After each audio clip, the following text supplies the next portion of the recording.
Building towards an autonomous trans healthcare, dedicated to all the trans warriors, ghosts, and witches. In the 1970s, STAR was founded by Sylvia Rivera and Marsha P. Johnson in New York City. Based on their own experience and struggle as trans femmes and sex workers, they wanted to make a space where trans femmes and LGBT sex workers could stay, rest, and be safer than staying on the streets. They funded the Star House through their sex work. When we think of trans healthcare, we go to hormones, surgeries, the necessary care that our individual bodies need as trans people. However, trans health is also about meeting all basic needs. It is a joyful, conspiring community. It is having a place to sleep. At least one transgender person is murdered worldwide every 3 days, according to Wikipedia.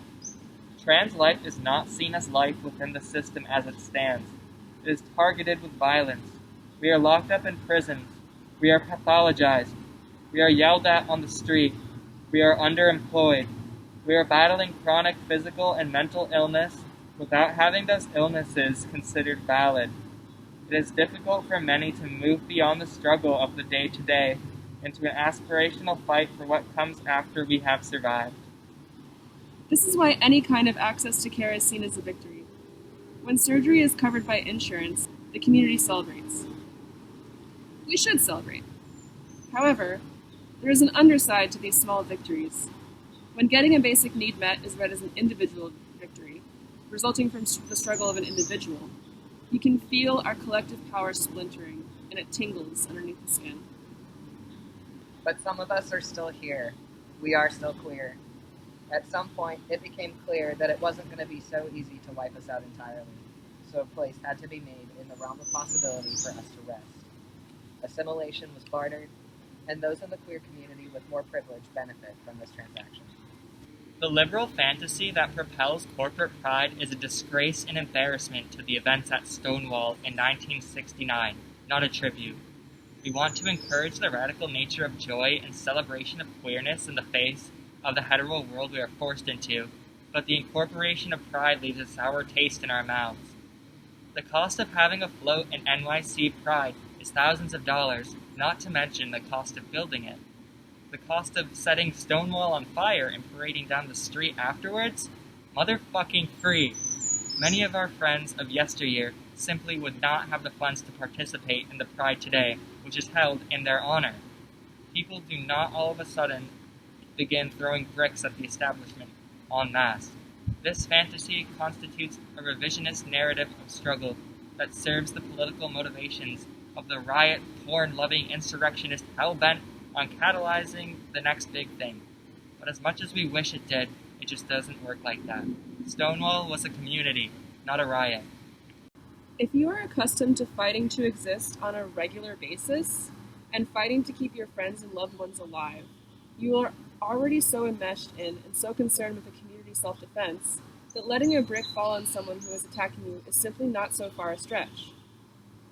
It is a perfectly logical reaction to the situation. This is why we still consider community self-defense as a central element to what an autonomous trans healthcare looks like, as the struggle to live is a priority. Our health system, which demands acceptability within society, the right papers, the right diagnosis, a clear gender marker for the doctor to understand our bodies, is a system which we despise and in which we will clearly fail.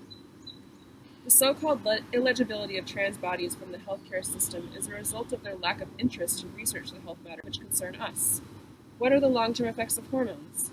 Instead of concrete answers, urban legends of cancer are passed down from doctor to patient when there is no conclusive evidence into the matter. They think it must give us cancer, because ultimately they believe we are putting the wrong substance into our bodies.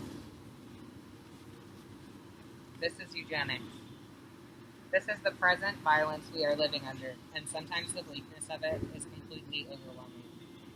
In these times, it's especially important to remember the roots, contemporary fighters, and ancestral warriors who withstood equally, if not more, violent moments, by taking care of one another, fighting back, and living their truth without apology.